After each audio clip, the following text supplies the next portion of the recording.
여러분 아마도 하나님께서 이 세상에서 가장 먼저 그리고 가장 많이 사랑했던 사람이 누구였을까요? 그렇게 만약에 여러분이 저한테 물으신다면 저는 노아의 몇 대가 되나요? 아마 고조 할아버지가 되시는 에녹을 우리가 말할 수가 있습니다. 왜냐하면 아담이 범죄한 이후에 처음으로 죽음을 맛보지 않고 죽음을 거치지 않고 하나님 앞에 부르심을 받은 사람이었기 때문입니다. 아니 도대체 어떻게 그런 일이 일어날 수 있을까? 그건 불가능한 일이잖아요. 그런데 하나님께서 그 에녹의 인생을 하나님이 하나의 샘플로 불러가시는 것입니다. 우리가 어쨌든 죽음을 맛보든 맛보지 않든 간에 하나님이 우리들에게 언젠가는 우리 인생이 하나님 앞에 부르심을 받게 된다는 것, 하나님의 그 나라에, 하나님의 그 보좌에 우리가 함께 앉게 되는 그날 우리는 주님께로 나가게 되는 인생이라는 사실을 여러분 믿게 되시기를 바랍니다. 그런데 에녹은요, 죽음을 맛보지 않고 그 무시무시한 저주 아닙니까? 그 사망을 거치지 않고 주님 앞에 부르심을 받았는데 어떻게 그런 일이 있을 수 있을까? 근데 이유는 단 하나밖에 없습니다. 창세기 5장 24절 말씀을 보면 에녹이 사는 날 동안에 하나님과 동행했다. 그 말만 하고 있어요. 다른 이유가 전혀 없다는 것입니다. 에녹이 어떻게 했는지는 몰라요. 그 당시에는 하나님의 말씀도 없었잖아요. 그러나 조상들에게서부터 이렇게 전해지는 그 하나님의 말씀을 소중하게 여기고 언제나 하나님을 사모하고 하나님 없이 나는 못 살아요. 오직 우리에게는 주님만이 나의 소망입니다. 이렇게 살았던 모양이지요. 에녹이 하나님과 동행했는데 하나님이 얼마나 에녹의 마음을 귀하게 봤던지 너는 그냥 빨리 오너라 그렇게 불러가신 거죠. 우리가 이 사실을 통해서 하나 확실하게 알게 되는 것이 우리 믿는 자의 우리 성도들의 믿음이라고 하는 것, 그것은 바로 하나님과 동행하는 것이구나. 그걸 우리가 알게 되는 것입니다. 여러분 이거 잊어버리면 안 됩니다. 우리가 신앙생활 한다는 것, 내가 하나님을 사랑한다는 것, 이 세상 살면서 믿음으로 산다는 것은 그냥 그저 교회에서 예배하는 자리에 앉아있는 것, 그것이 아니고 정말 나의 삶 속에 주님을 모시고 주님과 함께 동행하는 그 삶, 그것을 하나님이 원하신다는 사실을 우리가 알게 되는 것입니다. 정말로 중요합니다. 여러분 이 사실을 우리가 놓치게 되면 우리가 한평생 하는 모든 신앙생활이 모래 위에 집을 짓는 어리석은 자의 삶이 된다. 누가 말씀했습니까?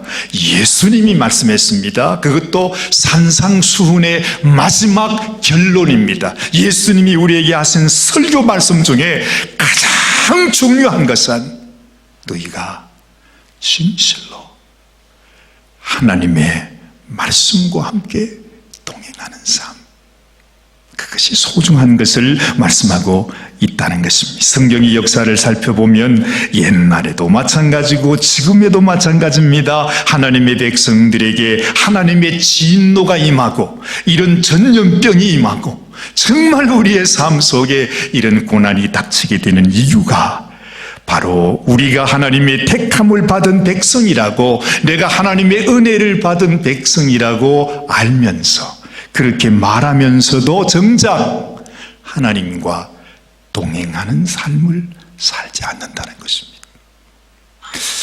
무슨 그런 일이 있을까 여러분이 생각할지 모르지만 정말로 지금도 가장 하나님이 가슴 아파하는 것은 수많은 성도들 가운데 말이죠, 수많은 주의 이름을 부르는 자들 가운데 정말 하나님을 섬긴다고 주님 앞에 그렇게 살아가고 있는데 정작 그 삶을 보니까 하나님과 동행하지 않더라는 것입니다. 참 기가 막힌 일입니다. 입술로는 하나님을 사랑한다. 하나님께서 그렇게 말합니다. 마음은 내게서 멀구나. 좀 더 분명하게 말씀을 드린다면 예수님이 직접 하신 말씀이니까요. 겉으로는 양인데 양의 가죽을 쓰고 있는데 주님이 보니까 속에는 양이 아니라 염소이더라. 아니 심지어는 일이더라. 그래서 이 세상에 우리 성도님들 뿐만 아니라 수많은 주의 종들, 목회자라고 하는 자들이 그런 경우들이 많다는 것입니다. 제가 이 말씀을 생각하는데 제 자신이 얼마나 두렵고 떨리는지요. 정말 제가 아주 제 마음을 아주 이렇게 열어서 보고 싶더라고요. 나는 정말 하나님 앞에 양인가? 아니면 염소인가? 아니면 일인가?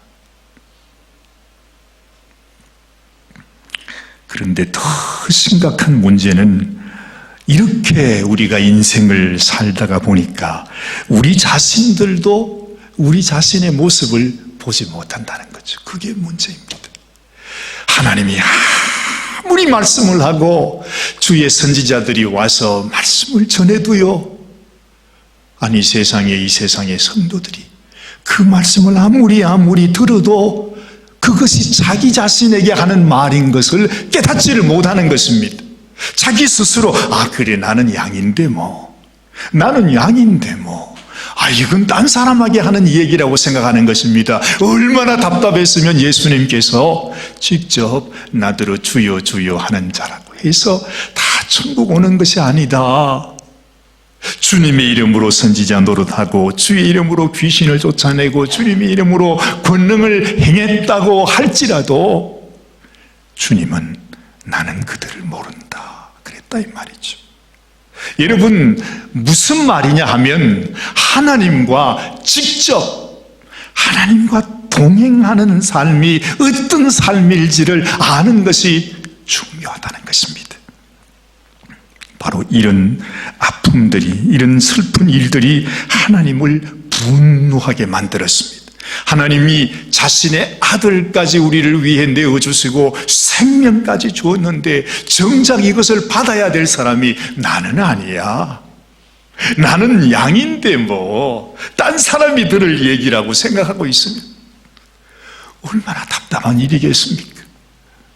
그래서 하나님이 우리들에게 분노하시는 것입니다. 그래서 요한계시록 말씀을 보면 성령님께서 이렇게 말씀하시지요. 내가 너희의 행위를 아노니 네가 살았다 하는 이름은 가졌으나 죽은 자다. 그렇게 진단을 하시는 것입니다. 계속해서 또한 말씀합니다.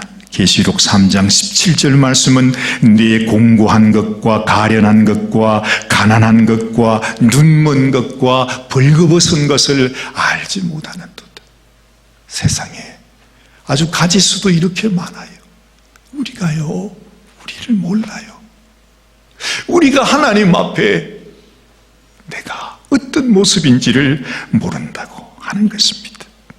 정말 저를 두고 하는 말입니다. 하나님 앞에 가장 악한 자가 가장 주님 앞에 못난 인생이 오늘 여러분들 앞에서 말씀을 전해야 되니까 얼마나 제 마음이 참담한지 모르겠습니다. 그래서 여러분 우리는요 주님께 나올 때마다 언제든지 저뿐만 아니라 여러분 모두도 내가 오늘부터 새로 내 믿음의 집을 짓는다 이렇게 생각하고 지금까지 내가 해왔던 것 그거 다 그냥 내려놓고요. 주님 나는 죽을 죄인입니다. 주님 외에는 소망이 없습니다. 주님 나를 불쌍히 여겨주세요 하는 마음으로 오늘 내가 처음 하나님의 말씀을 듣는 심정으로 주의 말씀을 받아야 된다 하는 것입니다. 그렇지 않으면은 지금까지 우리가 익숙하게 여겨왔던 나의 종교적인 전통과 습관을 절대로 우리는 버릴 수가 없습니다. 벗어날 수가 없습니다. 그것이 지금 이 시대의 악한 원수들이 우리를 붙들고 결박하고 우리의 영혼을 삼키고 있는 바로 그 덫이라고 하는 것입니다. 오늘 본문 말씀 이렇게 말씀하지요. 7절 8절 말씀은 무릇 여호와를 의지하여 여호와를 의뢰하는 사람은 복을 받을 것이라. 그는 물가에 심어진 나무가 그 뿌리를 강변에 뻗치고 더위가 올지라도 두려워하지 아니하며 그 입이 청청하며 가무는 해에도 걱정이 없고 결실이 그치지 아니함 같으리라 말씀합니다. 하나님이 주시는 복, 하나님이 우리에게 부어주시는 복이 어떤 것인가를 우리에게 말씀해 주고 있습니다. 아주 평범한 말씀 같지만 이 속에 하나님의 귀한 비밀이 들어있습니다. 여러분들은 여호와를 의지하며 여호와를 의뢰하는 사람은 어떤 사람이라고 생각하십니까? 도대체 어떤 사람이기에 그 사람이 이런 복을 받는다고 생각하십니까? 또한 우리는 어떻게 하면 그런 축복의 사람, 하나님을 의지하고 하나님을 의뢰해서 더위가 와도 두려워하지 않고 잎은 청청하고 가무는 해도 걱정도 없고 결실이 그치지 않는 그런 인생을 우리가 살아갈 수 있느냐 하는 것입니다. 정말 오늘 이 아침에 여러분, 나는 한번 따라 하십시다. 나는 하나님께 복을 얻는 인생이 되겠다. 하나님께 복을 얻는 인생이 되겠다. 이런 다짐을 가지고 오늘 이 말씀을 함께 받으면 좋겠습니다. 여러분들은 지금까지 살아오시면서 가장 행복한 때, 그런 때가 있었겠습니까만은 그래도 우리 한평생 참 삶을 살아오면서 가장 행복했다고 느꼈던 때가 언제세요? 언제? 아이고 사관님 그런 거 묻지 마세요. 아이고 생각만 해도 끔찍스럽습니다. 무슨 행복한 때가 있었습니까? 그렇게 생각하지 마시고 그래도 여러분 있지 않습니까?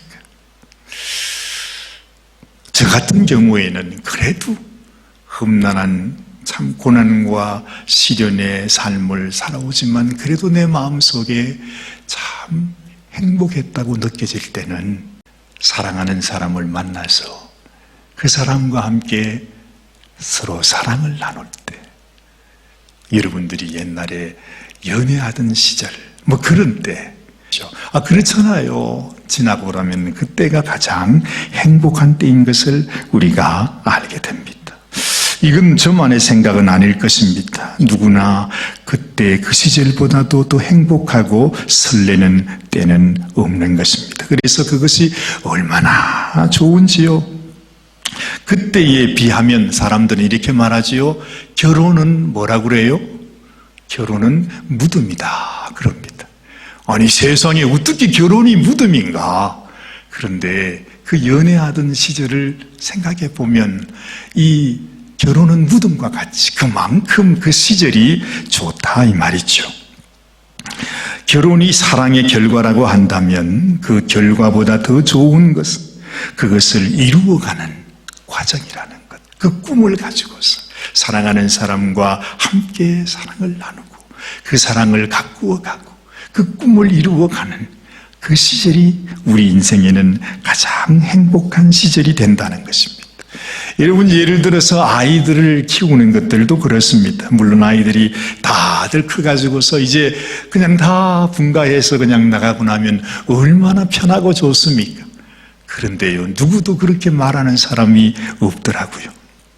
정말로 힘들고 고생스러웠고 가난했고 어려웠지만 그 아이들을 내 손으로 내 품 안에서 키울 때 그때의 행복, 그보다도 더 행복한 것이 없다는 것입니다. 그 당시에는 그 행복을 알지 못합니다. 그러나 지나고 보면 그때가 얼마나 소중하고 정말 나의 삶 속에 가장 행복했던 시절이었다는 사실을 지내놓고 나서 알게 되는 것입니다. 저 역시도 왜 그렇게 좋은 때를 내가 좀 더 잘 보내지 못했을까? 아니, 어떻게 이렇게 훌쩍 지나가고 말았을까? 우리 자녀들을 보면 다시 그냥 어린애로 그냥 이렇게 만들고 싶어요. 이놈들이 그냥 징그럽게 그냥 크기는 커가지고 저 녀석이 저게 내 아들이 맞나 싶을 정도로 말이죠. 그 아이가 요만해가지고 아빠 손잡고 그냥 아빠 하고 따라다닐 때, 그때는 그때가 그렇게 좋은 줄 제가 몰랐어요, 세상에.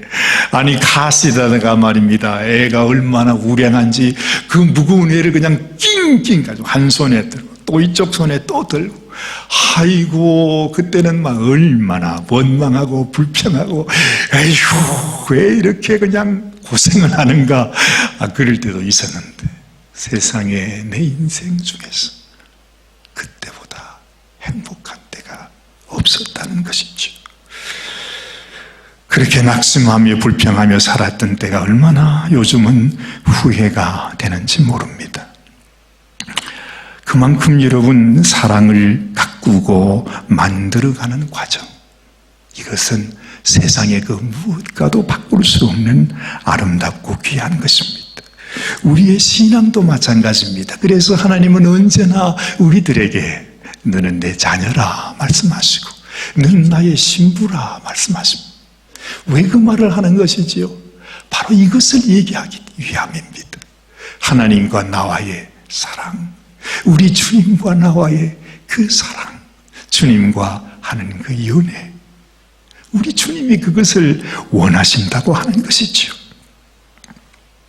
우리가 하나님을 믿고 사랑하면 언젠가 천국에 가게 될 것이죠. 그러나 사실은 그건 우리가 생각할 바가 아니에요. 천국 가서 얼마나 좋을지 그건 그때 가서 우리가 알고 즐기는 것이, 지금 우리가 그걸 어떻게 압니까? 그죠? 우리에게 소중한 것은, 내가 주님과 결혼해서 천국 가는 것보다 더 소중한 것은 지금 이 험난한 세상 속에서 우리 주님을 만나서 나의 결혼 대상자, 나의 영원한 동반자로 내가 만나서 주님과 함께 사랑을 나누며 이렇게 살아가는, 이것이 소중하다 하는 것입니다.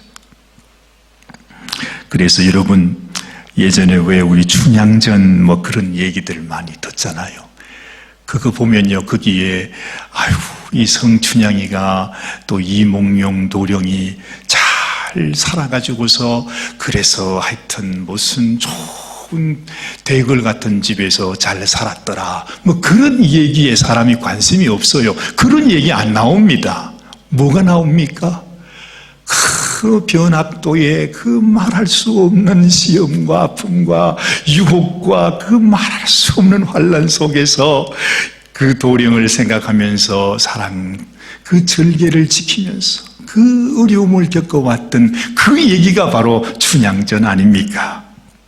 바로 이처럼 우리가 하나님과 동행하고 하나님과 사랑하는 삶, 주님과 나와의 그 사랑이, 그 사랑을 나누는 것이, 그리고 주님과 함께 동행하는 것이 우리를 주님의 신부로 만들고 하나님의 자녀가 되게 하고 천국의 시민이 되게 한다는 것입니다. 포인트는 지금 이 험난한 세상을 살아가는 동안 내가 주님과 얼마나 더 가까이 동행하며 살아가느냐.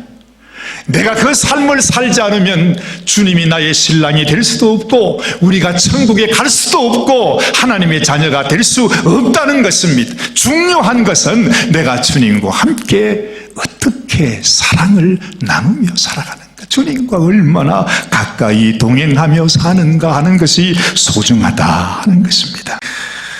사랑하는 여러분, 제가 장황하게 설명을 드립니다마는 이 믿음의 핵심, 그것을 잘 캐치하시기를 바랍니다.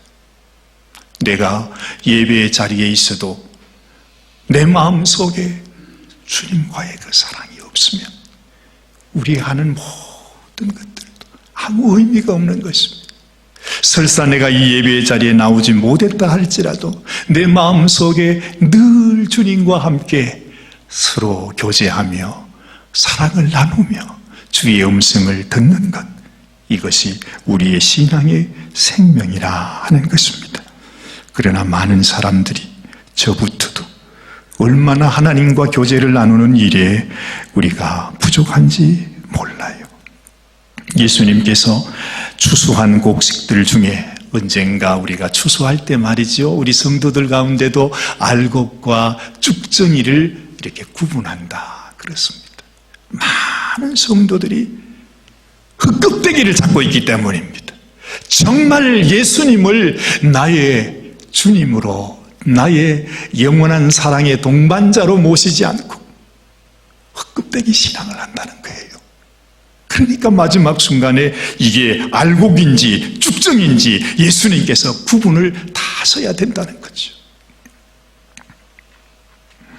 옛날에 왜 우리가 서로 사랑하는 사람과 마음을 주고받을 때에 없어서는 안 되었던 것이 있었습니다. 그게 뭡니까? 그건 편지였습니다.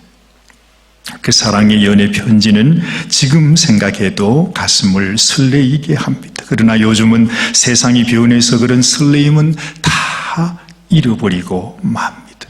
이 세상에 더 이상 그런 것은 없습니다. 요즘 편지 여러분 언제 보셨습니까? 맨날 매일의 고지서나 보시고 광고 종이나 보시지, 여러분을 향해서 누가 손으로 쓴 편지를 여러분 받아보신 적이 있었어요? 여러분 편지 써보신 적이 얼마나 되셨습니까? 정말 요즘 세상은 영혼을 빼앗긴 것 같아요. 다 이 사람의 영혼을 사냥해 간다고 하잖아요. 그런데 아직까지도 남아있는 유일한 편지가 있어요. 그것이 바로 우리 주님이 우리에게 보내신 편지, 바로 하나님의 말씀입니다. 이 하나님의 말씀을 통해서 하나님의 말씀, 주님이 보내신 편지를 읽고 묵상하지 않고 우리는 절대로 주님과 함께 사랑을 나눌 수가 없습니다.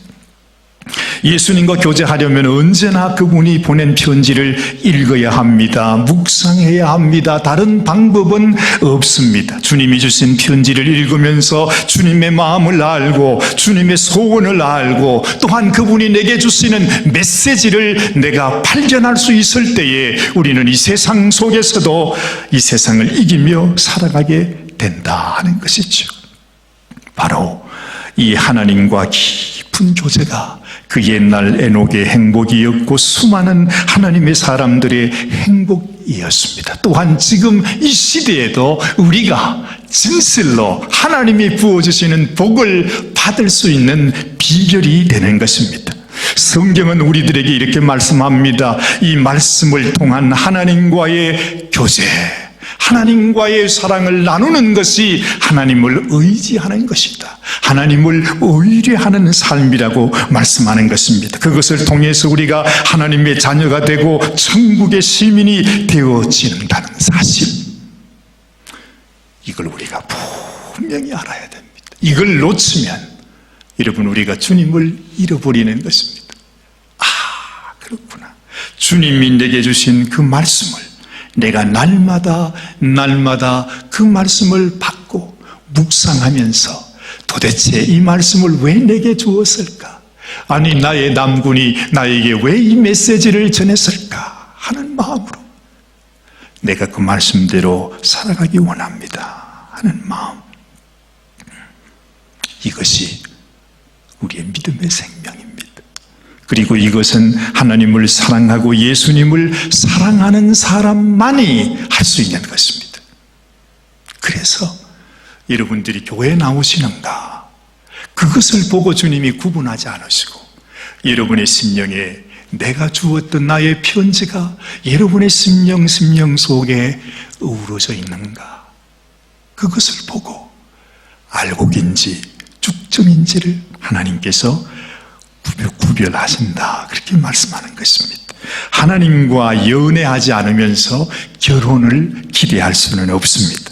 여러분, 마태복음 25장에 보면 신랑을 기다리는 10처녀 비유가 나오는데요, 거기에 지혜로운 5처녀는 기름을 준비했다고 했습니다. 미련한 5처녀는 기름을 준비하지 못했어요. 다 똑같이 있었는데, 똑같이 문 앞에서 기다리고 있었는데, 한쪽은 기름을 준비했고 한쪽은 기름을 준비하지 못했습니다. 이게 무엇을 의미하는 것일까요? 저는 이렇게 생각합니다. 여러분, 예수님과 함께 사랑을 나누면 우리가 왜 그런 말 하잖아요. 금술이 좋으면 깨가 쏟아진다고. 여러분, 예수님과 사랑하게 되면 자연히 깨가 쏟아지게 되는 것입니다. 그러면 거기에서 뭐가 생기는 것입니까? 참기름이 생기는 것이죠. 바로 그 기름을 의미하는 것입니다. 기름을 준비한다는 것은 내가 주님을 사랑하고 주님을 사모하고 주님 주신 말씀만 붙잡고 정말 춘향이의 심정으로 신랑을 기다리는 그 마음으로 살아갔을 때에 그 심령 속에 기름으로 준비된 자가 되는 것이다, 이 말입니다. 오늘 본문 말씀을 보면 그는 물가에 심어진 나무라고 말했습니다. 물은 생수의 강이 되시는 우리 예수님을 의미하는 것이죠. 예수님께 뿌리를 내린 나무는 더위가 와도 두려워하지 않는답니다. 가무는 해에도 걱정이 없고 결실이 거치지 아니한다, 그렇게 말했습니다. 날마다 주님께 뿌리를 내리고 그 수액을 빨아들이는 나무처럼 우리도 날마다 하나님의 말씀을 묵상하며 가는 것입니다. 근데 이건 사람들이 그런 거 있대 하고 다 넘겨요, 세상에. 이것이 생명인데, 이것이 본질인데, 이것이 정말 주님이 원하는 것인데 그건 다 뒤로 하고 엉뚱한 일에 내가 하나님을 섬긴다고 말합니다. 그러니 하나님께서 속이 안 터지겠냐, 이 말입니다. 여러분들은 소중한 이 생명길, 정말 하나님과 함께 사랑을 나누는 이것을 여러분이 놓치지 마시기를 바랍니다. 이것이 없이는 우리는 믿음의 집을 지을 수가 없는 것입니다. 그래서 저는 여러분들에게 이 생명의 강수가 어찌하든지 정말 물가에 심기한 나무에게 물이 전해지듯이 요즘 여러분들에게 교회에서 뵙지를 못하니까 영상으로 말씀을 보내기도 하고 또한 텍스트로 말씀을 보내기도 하고 또 사랑방으로 초청하기도 합니다. 다른 것이 아닙니다.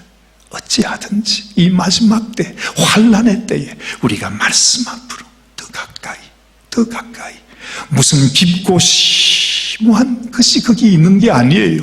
무슨 어려운 게 있는 게 아니에요. 그냥 내가 주님을 사랑하는 사람이면 주님께 나갈 수 있어요. 주님 말씀을 받을 수 있단 말이지요. 주님의 말씀을 내 가슴에 품고 주님과 함께 사랑을 나눌 수 있다, 이 말입니다. 그래서 여러분 신약 성경 야고보서 4장의 말씀을 보면 8절 이하에 이렇게 말합니다. 하나님을 가까이 하라. 그리하면 너희를 가까이 하시리라. 죄인들아 손을 깨끗이 하라. 두 마음을 품은 자들아 마음을 성결케 하라. 슬퍼하며 애통하며 울지어다. 너희 웃음을 애통으로 너희 즐거움을 근심으로 바꿀지어다. 주 앞에서 낮추라. 그리하면 주께서 너희를 높이시리라 말씀합니다. 우리가 주님의 성품으로 나가는 것입니다.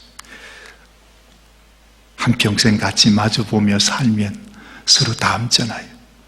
그래서 우리 정서가님 전혀 닮았다고 생각하지 않는데 요즘 보면 두 부부가 많이 닮은 것 같아요. 그렇게 말씀하는 분이 있어요. 여러분, 내가 주님 닮기 원해요. 주님께 가까이 가기 원해요.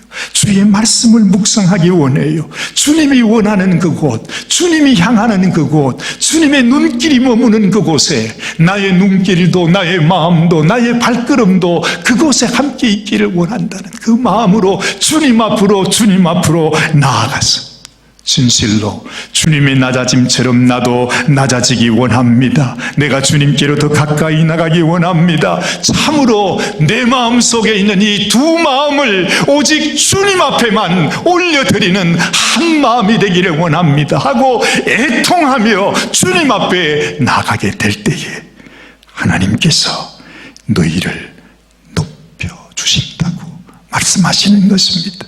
시편 73편 25절 이하에 보면 시편 기자는 이렇게 말합니다. 하늘에서는 주 외에 누가 내게 있으리요, 땅에서는 주밖에 나의 사모할 자 없나이다. 내 육체와 마음은 쇠잔하나 하나님은 내 마음의 반석이시요 영원한 분길이시라. 대저 주를 멀리하는 자는 망하리니 음녀같이 주를 떠난 자를 주께서 다 멸하셨나이다. 하나님께 가까이 함이 내게 복이라. 하나님께 가까이 함이 내게 복이라. 내가 주 여호와를 나의 피난처로 삼아 주의 모든 행사를 전파하리로다. 여러분, 주님을 가까이 함이 내게 복이라 했습니다. 이 세상의 다른 어떤 복을 사모하지 마십시오. 이 세상의 다른 어떤 복을 향하여 찾으러 다니지 마십시오. 우리의 참된 복은 내가 주님께로 가까이 가는 것입니다. 주님 앞에 나의 뿌리를 박는 것입니다. 그리고 나의 뿌리가 마치 실핏줄처럼 우리 주님 안에, 주의 심령 안에, 주의 말씀 안에 깊이 심기어지고 파고 들어가서 주님이 주시는 생명의 강수를 우리가 우리의 심령 속에 받는 것입니다. 주님과 함께 하나 되지 않으면, 주님을 가까이 하지 않으면 이 세상의 그 어떤 것들도 우리의 복이 될 수 없습니다. 우리를 생명으로 인도할 수 없습니다. 오히려 우리를 주님에게서 멀리하는, 우리의 영혼을 사냥하는 악한 원수의 덫이 되고 마는 것입니다. 사랑하는 여러분들에게 참으로 우리 주님, 내가 오늘 이 아침에도 진실로 주님이 원하시는 그 모습, 주님이 원하시는 그 신부의 모습이 되기 원하고 주님의 성품을 닮아가기 원하고 주님과 더 가까이 주님께 나가기를 원합니다. 이렇게 우리를 낮추고 주님의 은혜를 사모할 때 주님은 우리를 높여주실 것입니다. 아무리 세상의 고난과 시련이 닥쳐온다 할지라도 결실이 그치지 않는 은혜와 복을 더하실 것입니다.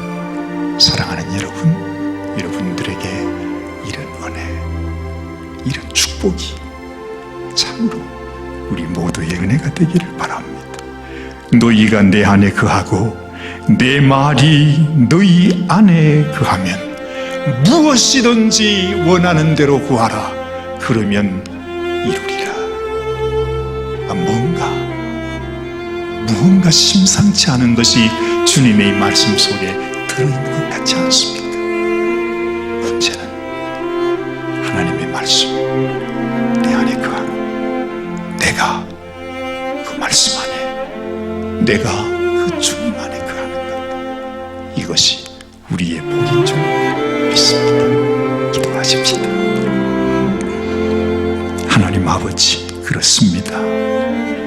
참으로 우리의 영원한 생명이요 우리의 복의 근원이 되시는 주님 앞으로 더 가까이 나가기를 원합니다. 주님께 우리의 뿌리를 받고 주님께 우리의 마음을 드리고 주님과 더 가까이 주님의 마음과 합한 자, 주님과 사랑을 나누는 자, 주님과 나의 평생 동안 동행하는 자로 살아가게 하옵소서. 이러한 우리의 삶을 통해서 하나님의 놀라운 축복이 우리의 삶, 우리의 자녀, 우리의 생업, 우리의 남은 모든 인생길 가운데 하나님의 크신 은혜가 함께하여 주시옵기를 간절히 소원하옵고 우리 주님 예수님의 귀하신 이름 의지하여 간절히 기도드리옵나이다.